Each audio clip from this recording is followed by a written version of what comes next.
Salut à toi, je t'écris aujourd'hui depuis Berlin où je suis arrivée hier après 6h53 de train avec Internet par intermittence. Donc clairement j'ai eu envie de m'énerver un certain nombre de fois parce que je ne pouvais pas travailler comme je l'avais prévu, donc c'était assez frustrant. Mais en fait ça change rien, il restera toujours autant de temps de transport. Donc l'idée c'était surtout de ne pas les subir, donc arrêter de s'énerver. L'idée, c'est surtout d'arrêter de s'énerver contre les choses que tu ne peux pas contrôler. Alors c'est facile à dire, mais c'est vraiment, vraiment vrai. C'est si vrai parce qu'aujourd'hui, la seule chose que tu puisses faire pour vivre mieux ce moment de frustration, c'est d'apprendre à relâcher la pression et être patient. C'est un peu comme l'entrepreneuriat. L'entrepreneuriat, tu vas planter des petites graines et tu vas voir les résultats. Mais tu vas pas voir les résultats tout de suite. Tu vas les voir dans quelques semaines. Donc après quelques semaines ou après quelques mois. Et l'idée, c'est qu'il faut absolument que tu apprennes à persévérer. Si c'est vraiment l'objectif voulu, si vraiment tu as un objectif qui va être vraiment fixé, sur lequel tu as envie de te tenir, la patience va valoir le détour.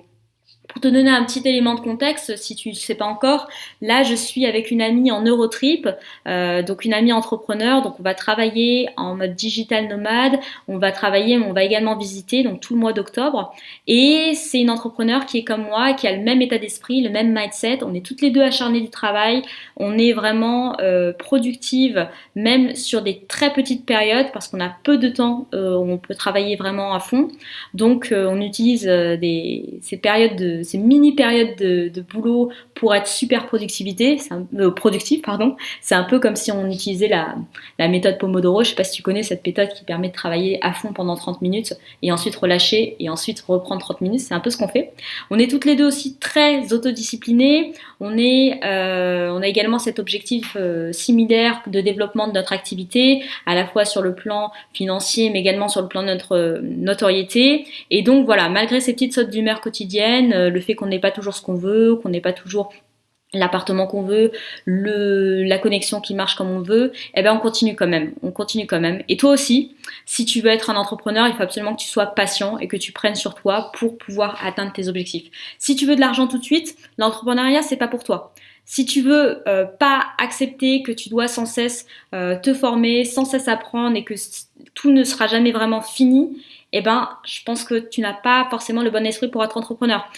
Si t'es pas humble et que tu n'acceptes pas l'échec, c'est pareil, c'est pas pour toi. Parce que l'entrepreneuriat, c'est des claques que tu te prends tout le temps. Tout le temps, même quand tu penses que tu as réussi, et ben finalement, tu vas te prendre une claque parce que tu verras que rien n'est vraiment jamais acquis dans l'entrepreneuriat. Tu as une audience, tu as une communauté, mais tu dois sans cesse la conquérir en permanence. Donc vraiment, il faut que tu continues à accepter d'être humble, accepter l'échec sans broncher quand tu es entrepreneur et te fixer comme cap ton objectif et rien d'autre.